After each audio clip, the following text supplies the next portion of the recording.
Padre, gracias te damos en esta mañana por la bendición que nos das de poder estar juntos nuevamente con motivo de tu palabra. Gracias por el estudio del libro de los Hechos, en donde estamos aprendiendo una y otra vez a través de la predicación del apóstol Pablo, tantos aspectos vinculados a tu carácter, a tu naturaleza, a tu deidad, Señor, que muchas veces la iglesia desconoce, que la iglesia omite o que da por hecho, Señor.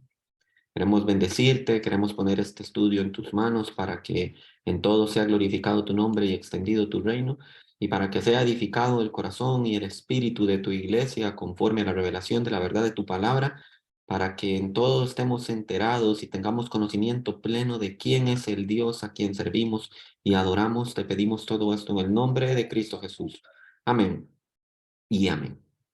Ok, como les decía, estamos en el estudio tercero, la tercera parte del subtema que he titulado Al Dios no conocido, con motivo de Hechos, capítulo 17. Vamos a leer los versículos del 24 al 26, solo para dar un poco de contexto, aunque en nuestro último estudio ya cubrimos el versículo 24. Dice así: el Dios que hizo el mundo y todas las cosas que en él hay, siendo Señor del cielo y de la tierra, no habita en templos hechos por manos humanas. Hasta ahí el estudio de la última ocasión que tuvimos en el libro de los Hechos.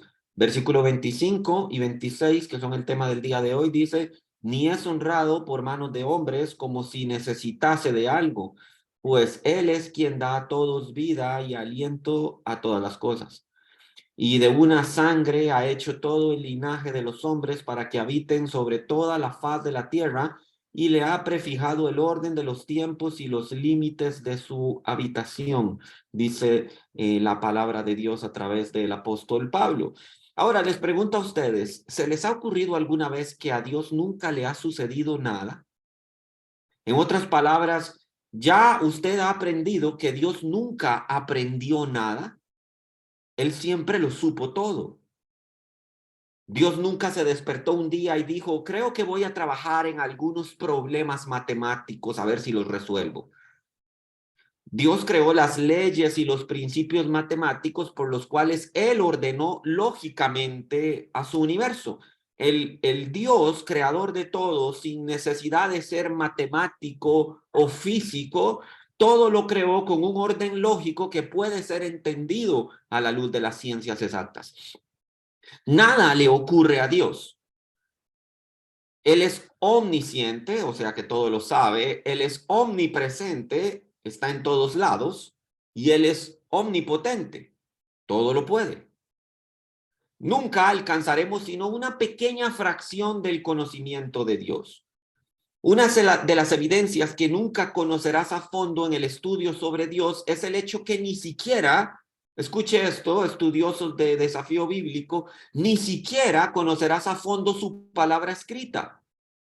Nunca leerás la Biblia las veces suficientes como para que la termines poniendo en un estante de libros y digas: listo, ya la conozco a fondo, prueba superada. No importa cuántas veces leas la Biblia, solo estás empezando a aprender. Sin embargo, aun cuando dominemos a fondo el estudio de Dios como se revela en su palabra, no existe ningún otro estudio que sea más importante para la vida y para vivir. Hay una remarcable introducción de J.I. Parker en su libro Conociendo a Dios, que da una interesante versión de esa verdad. Él escribe lo siguiente, leo para ustedes, dice: conocer acerca de la naturaleza y el carácter de Dios es de crucial importancia para poder vivir nuestras vidas. Así como sería cruel para un hombre de una tribu del Amazonas hacerlo volar a Londres y explicarle la dinámica social para luego dejarlo ahí, como alguien que desconoce todo acerca del idioma inglés y de Inglaterra, para sustentarse por sí mismo. De la misma manera, somos crueles con nosotros mismos si tratamos de vivir en este mundo sin saber nada acerca del Dios de quien es este mundo y quien lo dirige. Hacer caso omiso del estudio de Dios es sentenciarte a ti mismo a tambalearte y andar tropezando por la vida a ciegas, sin ningún sentido de dirección y sin entender qué es lo que te rodea. De esta manera puedes gastar tu vida y perder tu alma. Termina ahí las palabras de J.I. Parker. La tragedia de nuestra generación es que el estudio sobre el carácter de Dios ha sido removido del currículo de la iglesia evangélica. La iglesia de hoy está más interesada en las bendiciones de Dios que en conocer el carácter de Dios. Los púlpitos también han sido trivializados por los despliegues de personalidades y carismas o por atriles terapéuticos que dan confortables y prácticos consejos. Escuche esto, desde higiene hasta nutrición. Por ahí escuché una vez una nutricionista cristiana hablar de la dieta de Jesús. O sea, coma cuando pueda. Y por ahí pensamientos positivos sobre lo financiero, las relaciones y los 7 pasos para la satisfacción marital. La palabra de Dios abarca algunas, digamos muy pocas de estas cosas que acabamos de citar. Pero este tipo de tonterías están tomando un lugar central, tanto que la persona y el carácter y la naturaleza y los atributos, la santidad y el juicio, la gracia y la misericordia del Señor Jesucristo son raramente expuestos. La Biblia se ha convertido en un manual de cómo vivir una vida próspera y feliz en vez de ser un manual de cómo conocer y adorar al único Dios vivo y verdadero. Donald Macon dijo lo siguiente: visita una iglesia el domingo por la mañana. La mayoría lo hará. Y seguramente encontrarás a una confortable congregación relacionándose con una deidad que se adapta agradablemente a sus posiciones, las cuales se adaptan a sus experiencias espirituales individuales. Pero difícilmente encuentres, escuche esto, un temor reverente o un sentido de misterio. Las únicas manos que sudarán serán las del predicador inseguro de si el mensaje les resultará agradable. Las únicas rodillas temblorosas serán las del ministro de alabanza que está por cantar. Aún así, el Nuevo Testamento nos advierte: sirvamos a Dios agradándole con temor y reverencia, porque nuestro Dios es fuego consumidor. Eso lo dice Hebreos capítulo 12. Hoy, el temor y la reverencia han sido reemplazados por un bostezo familiar.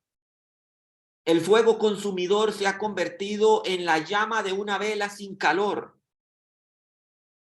sin una luz que encandile, sin poder para purificar. ¿Por qué? Porque preferimos la ilusión de una deidad más segura y así hemos reducido a Dios a un tamaño más maleable. Puede también ser revelado que el peor pecado de la iglesia al final del siglo XX ha sido la trivialización de Dios. Queridos hermanos, les propondré hoy que Dios ha sido trivializado sencillamente porque nosotros no sabemos quién es Dios, o lo hemos olvidado, o hemos dejado de tener temor y misterio alrededor de su persona. Él se ha convertido en el Dios no conocido para muchos de los cristianos. Por lo tanto, debemos buscar volverlo a presentar a través de un mensaje y una predicación del apóstol Pablo registrada para nosotros en este precioso libro de los Hechos, en el capítulo 17. Ahora, haciendo un repaso de lo que hablamos la última ocasión, hemos analizado 2 puntos de la predicación del apóstol Pablo en el Partenón.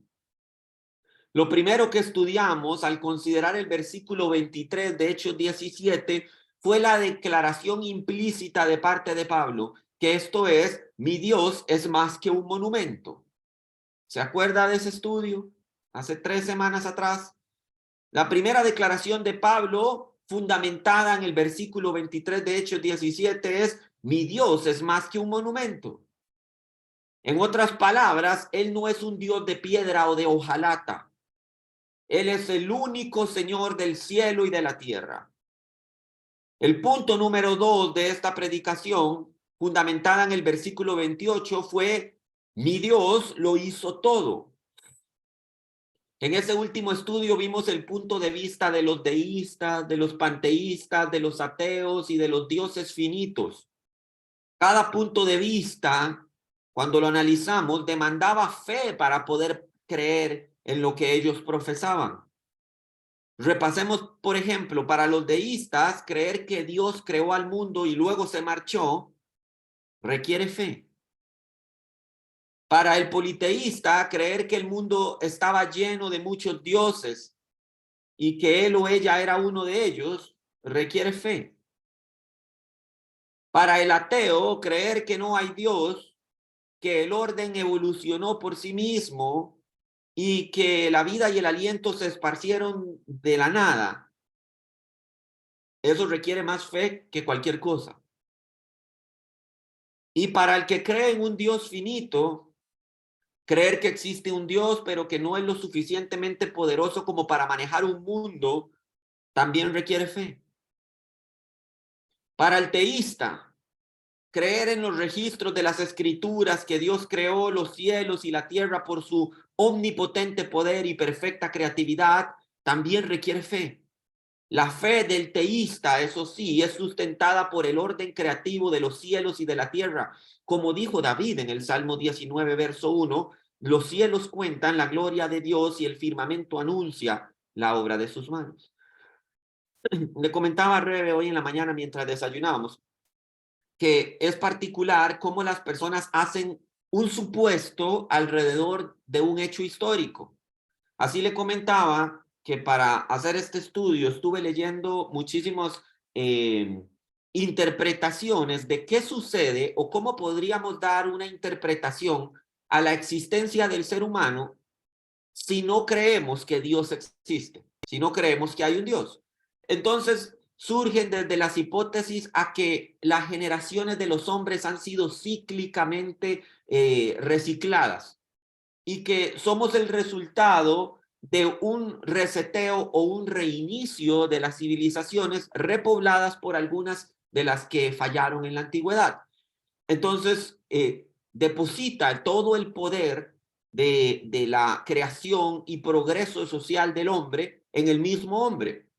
Ahora, usted desde su perspectiva cristiana lo podrá considerar una tontería, pero hay personas que realmente creen eso. La gran pregunta es, nosotros o es un grave error generar un supuesto o una interpretación de la historia. Eso es un absurdo. Usted puede conocer la historia o leer la historia, pero a raíz de ella no puede hacer un supuesto. Así que lo único que tenemos son hechos que compilan los aspectos históricos, no una interpretación de ellos. Lo que yo no puedo decir, yo puedo conocer que existió un rey David, que hay registros históricos de la existencia del rey David, que hay hallazgos arqueológicos que prueban la existencia del rey David. Lo que yo no puedo hacer es decir, yo creo que el rey David era alienígena. Se da cuenta, ya el error es tomar un aspecto histórico y hacer una suposición o una interpretación. La historia es plana, no nos cuenta supuestos. Nos cuenta hechos históricos que sucedieron y los supuestos solo existen en nuestra cabeza. El gran problema es que esta sociedad le ha puesto un precedente y dice, utiliza la palabra yo creo que y después de eso hace una interpretación absurda. Pero como antes dijo, yo creo que todo eso lo valida. Yo creo que somos el producto de razas humanas alienígenas. ¿Y en qué se basa? Bueno, no, yo creo que, por ejemplo, las pirámides, esto, lo otro, está suponiendo sobre hechos históricos. Y así nos vamos la vida viendo que todos estos tipos de posturas ideológicas o incluso posturas de fe requieren mucha fe para que puedan ser aceptadas. Lo que pasa es que bajo ese supuesto de es que yo creo que, entonces cualquier tontería, locura, debe ser aceptada, porque yo debo respetar lo que fulana o lo que fulano crean. Ahora escuche esto, el señor Isaac Newton tenía una réplica perfectamente reducida del entonces conocido sistema solar, construido para sus estudios. Digo entonces conocido porque usted sabe que algunas modificaciones se han hecho al sistema solar. Por ejemplo, Plutón ya no es un planeta, sino un satélite. Pero hasta ese momento tenía una réplica reducida de lo que antes se conocía como el sistema solar y era una gran pelota dorada representada por el Sol en el centro y los planetas conocidos giraban alrededor de él a través de una serie de dientes, cinturones y varas. Era una máquina bastante sofisticada y maravillosa para su época. Y bueno, cuenta esta historia que un día, mientras Newton estaba estudiando su modelo, un amigo agnóstico fue a visitarlo. Y bueno, su amigo se maravilló ante la máquina y preguntó, ¿quién hizo esta magnífica máquina? Y sin siquiera mirarlo, Newton contestó, nadie. ¿Nadie? Preguntó su amigo. Es verdad, dijo Newton. Todas estas pelotas y dientes y cinturones y mecanismos se unieron por sí solos. Maravilla de maravillas. Por casualidad comenzaron a girar en sus órbitas en un tiempo perfecto. Y bueno, el mensaje era bastante claro. Exactamente lo mismo que Pablo le dijo a los atenienses. Mi Dios lo hizo todo. Pero veamos ahora la valiente afirmación de Pablo. Descubriremos el tercer punto del sermón de Pablo a los atenienses. Mi Dios es el autor y vibrador todopoderoso.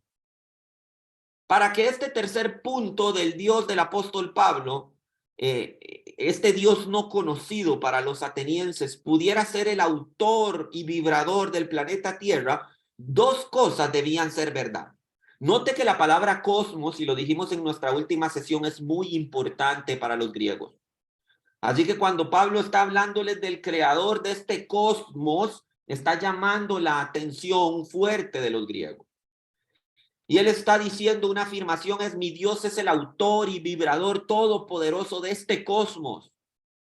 Pero para que esta tesis del apóstol Pablo tuviera fundamento, dos cosas debían ser verdad. Primero, que Dios debía ser trascendente, y el segundo es que Dios debía ser inherente. Y sobre esos dos puntos vamos a transitar el día de hoy. En primer lugar, Dios es trascendente. Cuando decimos que Dios es trascendente, queremos decir que Dios está sobre y por encima de toda la creación. Él está separado de la creación. Es un espíritu distinto, superior y soberano. La idea que Dios sea trascendente es la principal forma de explicar uno de los argumentos ateístas cuando dicen es, ¿y quién creó a Dios? Bueno, si Dios fuera creado, ese Dios creador sería Dios. Me explico, porque Dios debe ser trascendente, debe estar separado de la creación. Mientras que Dios está en todos lados, Él no está en todo, es distinto. Recuerde que si Dios es todo, eso es panteísmo. Pero Dios está en todos lados, pero Él no es todo, o no todo es Dios. Observe lo que Pablo dice acerca de Dios en los versículos 24 y 25. Dice, el Dios que hizo el mundo, o sea, Él está separado del mundo. ¿Se dan cuenta? Él hizo el mundo porque tiene poder para hacerlo como un ente externo a Él. Si fuera parte de Él, no puede crear el mundo. Y dice, y todas las cosas que en Él hay, siendo Señor del cielo y de la tierra. Ahí se muestra que es trascendente, por debajo y por encima, como creador y arquitecto de todo. Dice, no habita en templos hechos por manos humanas, ni es honrado por manos de hombres. Esto no significa que no podemos servirle. Simplemente significa que Dios no depende de nosotros para su propia existencia. Los teólogos se refieren a eso como la existencia independiente de Dios. Y es lo que les decía, la teología afirma esto sobre la base de que Dios, al ser un poder independiente, no puede haber sido creado. Debe haber sido originador de todo sin que haya una fuerza originadora detrás de la figura de Dios. Él no nos necesita para poder sobrevivir. Usted lo necesita a Él. No te olvides de esto. No pones un plato de comida para este Dios o le ofreces ofrendas como si se tratase de una figura de Buda o de Hare Krishna. Cuando usted ofrenda o diezma a Dios, no lo hace porque Él tenga necesidad. Dios no quiere ni necesita el trabajo de nuestras manos. Él quiere la adoración de nuestros corazones. Observe, de hecho, en la próxima frase del versículo 25, en la parte B, dice, como si necesitase de algo. Dios es autosuficiente. La palabra griega original traducida como necesitase de algo es prodiomia. Y esto podría traducirse como Él no quiere nada o no necesita nada más. Él no es como nosotros, ¿no es verdad? Nosotros siempre queremos algo más de lo que ya tenemos. Podemos querer una casa nueva o más grande, o el automóvil más nuevo, o el celular más reciente, o algo más para nuestro guardarropa. El caso es que siempre queremos algo más. Quizás usted ha pensado, si solo hiciera un poco más de dinero al mes, entonces estaría mucho mejor. Bueno, entonces logras esa promoción que buscabas o el negocio que tienes le empieza a ir mejor y te garantizo que nunca dirás, ahora sí tengo suficiente. Pero Dios sí lo hace. Él es autosuficiente. El rey David escribe en el Salmo 50, en el verso del 10 al 12, dice, porque mía es toda bestia del bosque y los millares de animales en los collados. Conozco todas las aves de los montes y todo lo que se mueve en los campos me pertenece. Escuche esto, usted que piensa que al final de mes le hace un favor a Dios dando el diezmo o la ofrenda, dice, si yo tuviese hambre, no te lo diría a ti, porque mío es el mundo y su plenitud. Dios es autosuficiente, dice, yo no necesito nada de ustedes. Tan distinto a los dioses atenienses que sobrevivían con la adoración y las oraciones de los griegos. Dios le está diciendo, yo no necesito nada de ustedes. El apóstol Pablo les está diciendo él creó el cielo y la tierra y todo lo que hay en él. No habita en templos hechos por manos humanos, no es honrado por manos de hombres, porque no necesita nada de ustedes. Ahora observe la última parte de ese versículo 25 en el capítulo 17 de Hechos. Dice, pues Él es quien da a todos vida y aliento y todas las cosas. ¿Se da cuenta? Dios no necesita de usted, usted necesita de Dios. Dios es el que le da vida, aliento y todas las cosas que tiene hoy, la silla en la que está sentada, el computador o el celular que está utilizando para ver, la casa en la que está, las bendiciones que ha recibido, todo se lo ha dado Dios. Ahora, en este punto del mensaje, Pablo comienza a disparar algunos misiles de verdad al fuerte del politeísmo de los atenienses. Ellos le habían dado a Zeus el honor de ser la fuente de la vida.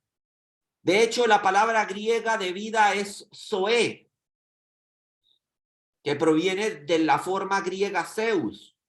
Entonces, Pablo les está diciendo, zoe no proviene de parte de Zeus.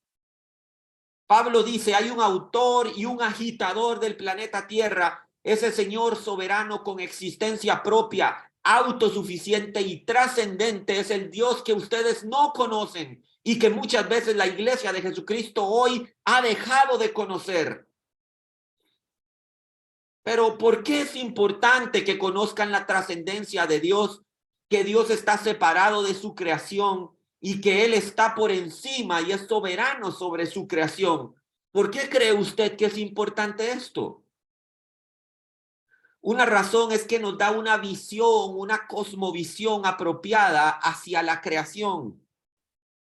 Tú no puedes deificar o personificar a la tierra como si fuera una madre que requiere de tu protección. La madre tierra. Hay algunos cristianos que hasta abrazan esta tontería. Conozco una compañera cristiana que se fue a limpiar playas en un voluntariado en la compañía y me dijo, es que hay que ayudar a la madre tierra. Y a mí hasta que me da un cortocircuito cuando escucho tantas tonterías de parte de cristianos que deberían tenerlo tan claro ya. como si de verdad deificamos, tipificamos o personificamos a la tierra y ya la llamamos madre, como si requiera nuestra ayuda a fin de que se sienta feliz y completa. Mantengamos a la tierra contenta, recojamos basura y todo eso, lo cual no estoy en contra. Por supuesto que hay que limpiar las cosas, no para ayudar a la madre tierra, sino para educarlo a usted que no sea un cochino. Hace unas semanas vi una calcomanía en un auto que decía, ama a tu madre tierra. La elevación de la creación sucede sencillamente porque las personas no conocen al creador. Sencillamente por eso. Entonces, en vez de amar, adorar y honrar al creador, ellos ofrecen todo ese amor, adoración y honor a la creación. Sin embargo, si comprendemos que una persona separada y superintendente, conocido como el Dios Trino, quien a través de Jesucristo, que es la segunda persona de la Trinidad, creó todo lo que existe, entonces es cuando ponemos nuestra adoración a sus pies. Oh soberano creador, trascendente, inherente, todopoderoso, rindo mi adoración a ti. La Biblia lo deja en claro cuando dice, los cielos cuentan la gloria de Dios. Que Dios usa la naturaleza de una manera que es similar a la manera en que usted usa su teléfono celular. Nosotros escuchamos como si fuesen los atributos de un creativo diseñador y el poder viniendo a través de la naturaleza como de un teléfono. ¿Puedes imaginar a un hombre escuchando la voz de su amada a través del celular y luego enamorarse del celular? Parece absurdo, ¿verdad? ¿Puedes imaginar diciendo, por ejemplo, a Dani, bueno, escuché la voz de Samantha a través de esta cosa plástica y decidí en cambio casarme con el teléfono? Simplemente amo mucho a mi teléfono. Y por increíble que parezca, aunque ya no es un absurdo, hoy en día las personas se casan con sí mismas, se casan con árboles, se casan con sus mascotas. Quizás este mensaje llega a unos 10 años tarde, porque ha cabido el absurdo en la mentalidad de la generalidad de tal manera que hoy no me sorprendería si algún tonto decide casarse con su celular, porque parece tener una relación más íntima con el celular que con las personas en el mundo exterior. Pero por increíble que parezca, eso es lo que el hombre no regenerado ha hecho. Él ve y escucha el carácter del Dios creador viniendo de la naturaleza y luego se enamora de la naturaleza. Pero no solamente vamos a marcar a través de la palabra de Dios que Dios es trascendente, sino que también Dios es inherente. Con esto queremos decir que mientras Dios está separado de la creación, Él está al mismo tiempo involucrado activamente en la naturaleza humana y en la historia humana.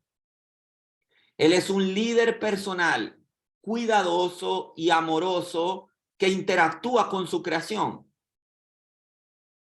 Esto es la definición de ser inherente.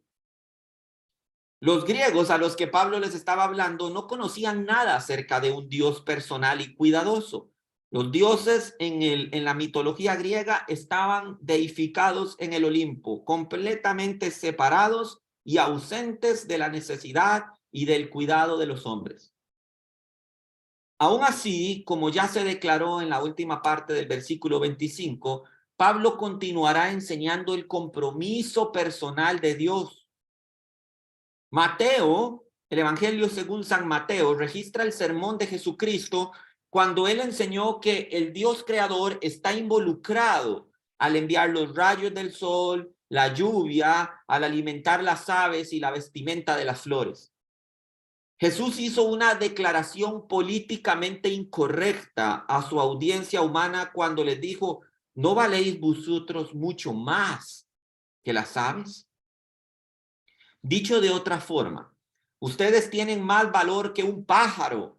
Ustedes son más importantes que una flor que no tiene derecho inherente para existir, pero ustedes sí lo tienen.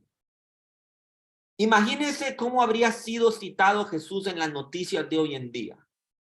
Sería un escándalo mediático si se deshumanizara el valor que hoy muchos le dan a los animales, a las mascotas y a las plantas por encima de las personas.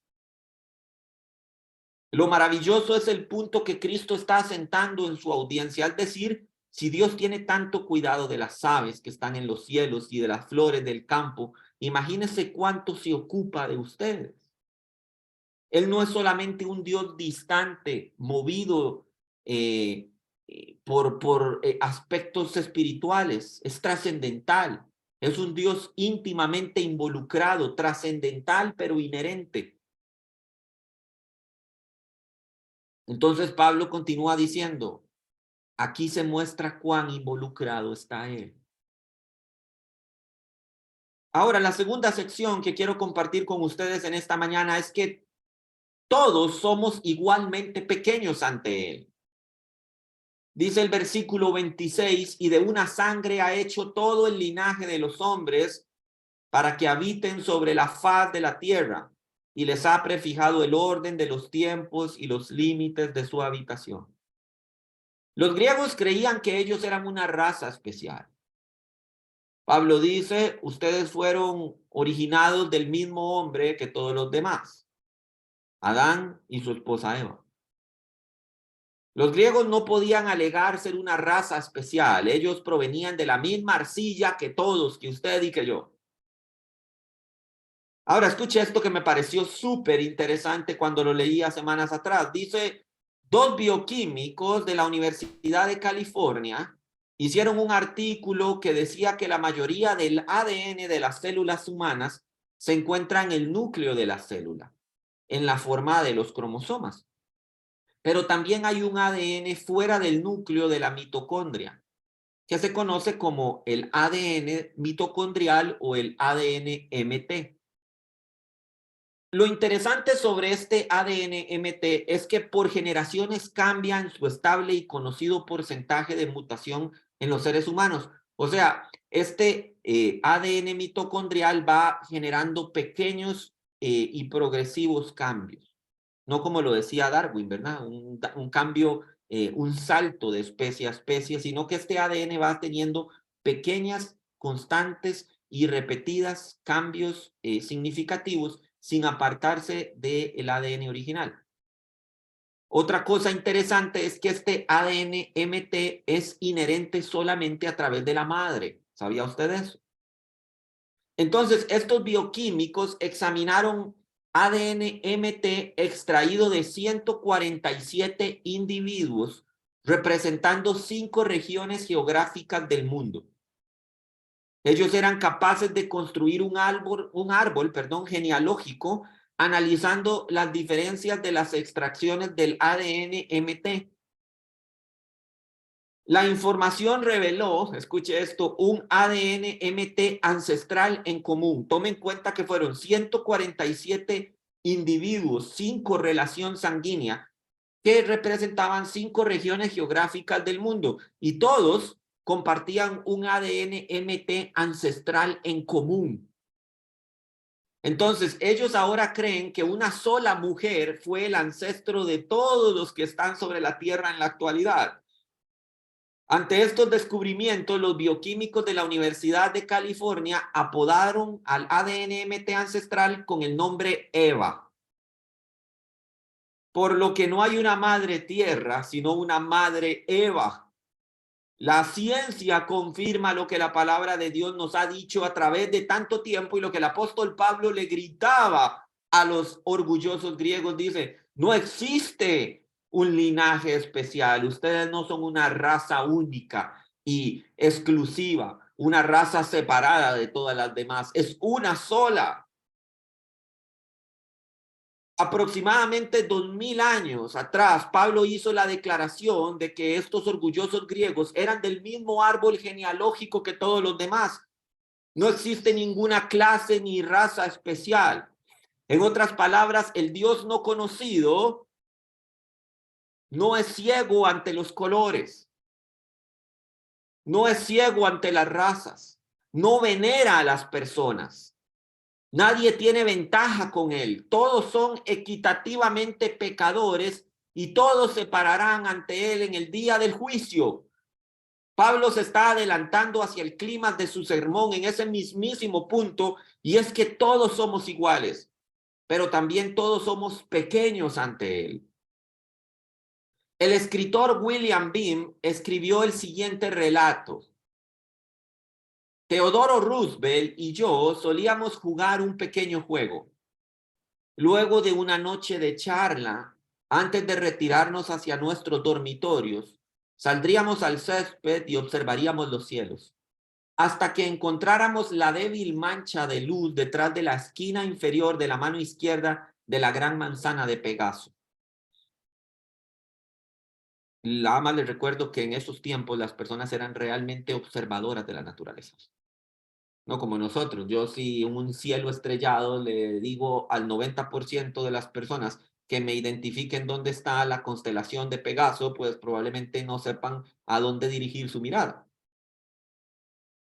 Ahora, continúa diciendo William Beam, dice que luego cualquiera de nosotros recitaría, es la galaxia espiral de Andrómeda, es tan grande como nuestra Vía Láctea, es una de las 100 millones de galaxias y consiste en un billón de soles, cada uno mayor que el nuestro. Luego Roosevelt sonreiría y diría, bueno, ahora pienso que todos nosotros somos lo suficientemente pequeños. Vamos a la cama. Lo maravilloso de estudiar la grandeza y la majestad de Dios es decir que Él es trascendente e inherente, que Él tiene existencia propia y es autosuficiente, que Él es el recurso divino y gobernante divino, es cuando descubro cuán grande es Él y vuelvo a descubrir cuán pequeño soy yo. Y mis problemas que pensaba eran grandes, se tornaron muy pequeños comparados con Él. Mis pequeños cambios a lo largo de mi breve vida son nada comparados con su trascendencia e inherencia, y puedo tomar cada uno de mis problemas, echarlos sobre Él porque Él tiene cuidado de mí. Recuerdo, y termino con esto, una ocasión que mi tranquila tarde de domingo se vio interrumpida por las lágrimas amargas de mi pequeña hija. El problema era que la pulsera que le había regalado su tita allí se había ido por el desagüe del baño. Inmediatamente subí, revisé el desagüe y vi que la pulsera estaba al borde de irse por la tubería. Así que con un alambre hice un pequeño ganchito y rescaté la pulsera. La felicidad de Eva fue la mejor recompensa que mi pseudoacto heroico podía recibir. Para ella, para Eva, era una tarea imposible, una causa perdida. Para mí era solo un gancho con un alambre viejo. La razón del por qué la iglesia está agobiada con sus problemas y por lo que los cristianos están tan ansiosos y preocupados como lo están los no creyentes, es porque el Dios de ellos se ha vuelto pequeño y distante. La iglesia ha perdido la noción de un Dios trascendente e inherente. En realidad se ha convertido en un Dios desconocido para la mayoría de la audiencia. Sin embargo, cuando descubres la grandeza de tu Dios, entonces te vuelves lo suficientemente pequeño para descansar en la sombra de su poder, y es ahí donde puedes apresurarte a la fortaleza de sus brazos eternos. Permítame orar. Padre, gracias te damos en esta mañana por la revelación trascendente e inherente de tu persona a través del sermón del apóstol Pablo a los atenienses. ¿Cuántas veces olvidamos lo grande y poderoso que tú eres y lo pequeño e insignificantes que somos nosotros? Que lo que para nosotros es un problema, para ti no lo es. Que para lo que nosotros es un imposible, una causa perdida, para ti es sencillamente un día tranquilo de domingo. Ayúdanos a entender que es la mano poderosa, creadora del universo, el mismo Padre amoroso al cual nosotros podemos acudir, sobre el cual podemos echar nuestras cargas y nuestras aflicciones, porque tú eres fuerte y nosotros débiles, y tú tienes cuidado de nosotros. Gracias por tu iglesia, Señor. Ayúdales a que cada día más tengan una revelación de la persona, la naturaleza, el poder, la magnificencia, el honor y la potencia que hay en nuestro Dios, para que puedan afrontar cada uno de los días y de los problemas que con ellos traen, bajo la mano poderosa de nuestro Dios, y que puedan saborear la victoria en Cristo Jesús.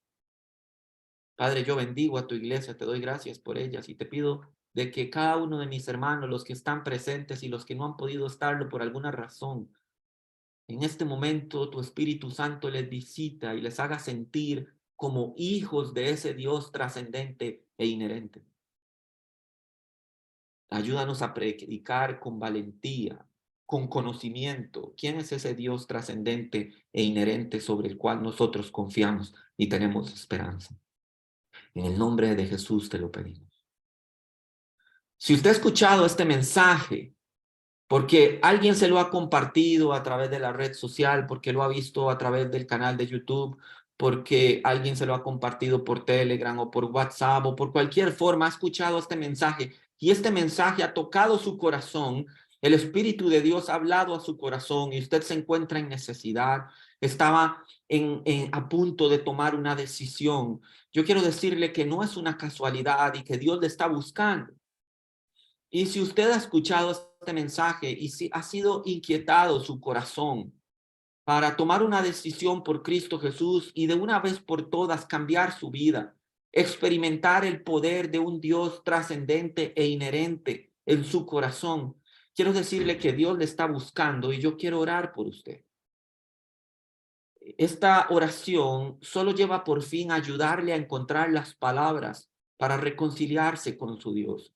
Y si ese es su deseo, yo quiero orar por usted. Señor Jesús, yo reconozco que soy un pecador, que mis errores y mis equivocaciones me han traído hasta donde estoy ahora. Y yo sé, no puedo mentirme a mí mismo, yo necesito de perdón. Reconozco que he fallado, pero quiero implorar por tu perdón, no porque lo merezca, sino porque hoy, en esta mañana, entiendo que lo necesito. Sé que moriste en una cruz por todos mis pecados y que resucitaste para que yo pueda tener vida. Acepto en fe tu salvación. Quiero que entres a mi vida, que seas mi Señor y mi Salvador. Te entrego mi vida para que hagas conmigo alguien que te sirva y que te alabe. Amén y amén. Si usted ha hecho esta oración con nosotros, quiero darle la bienvenida a la familia de Cristo. Pedimos al Señor de que el Espíritu le direccione a una iglesia en donde pueda aprender la sana doctrina y crecer. Y si ha sido su caso, permítanos saber de usted, déjenos un comentario en la caja de comentarios, escríbale a la persona que le compartió este mensaje. Queremos conocer su testimonio y orar por usted, que el Señor le bendiga. Ahora, iglesia, levante sus manos, permítame bendecirle con la bendición sacerdotal que Dios estableció. Se debe bendecir a su pueblo cada vez que se reúna a bendecir y a glorificar su nombre. Y dice así: Iglesia, Jehová te bendiga y te guarde. Jehová haga resplandecer su rostro sobre ti y tenga de ti misericordia. Jehová alce sobre ti su rostro y ponga en ti paz. Amén y amén.